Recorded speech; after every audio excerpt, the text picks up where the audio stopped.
فیاض الحسن چوہان نے لاہور میں میڈیا سے گفتگو کرتے ہوئے کہا کہ آل پارٹیز لوٹ مار ایسوسی ایشن کا دوسرا لکی ایرانی سرکس تھا۔ کل ہی کہہ دیا تھا کہ بلاول نواز شریف کی تقریر کی اجازت نہیں دیں گے۔ فیاض الحسن چوہان نے کہا کہ مریم صفدر نے اپنے والد کی حکومت میں خوب عیش کیا۔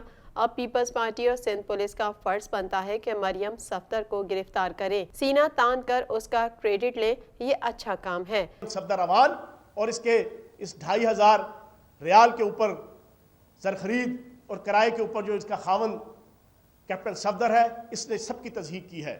تو میں یہ سمجھتا ہوں کہ بیگم صفدر اوان کو بھی جو ہے وہ گرفتار ہونا چاہیے۔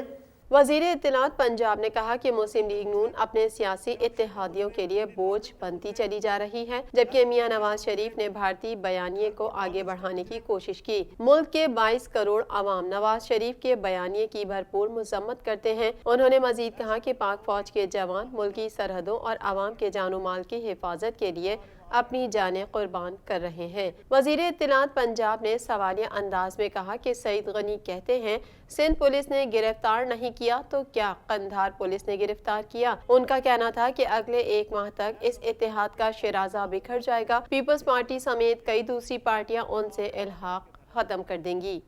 کل سعید غنی صاحب کہتے ہیں کہ کیپٹن صفدر اوان کو سندھ پولیس نے گرفتار نہیں کیا۔ میں پوری پاکستانی قوم سے پوچھتا ہوں، کیا چٹاگان کی پولیس نے گرفتار کیا انہیں؟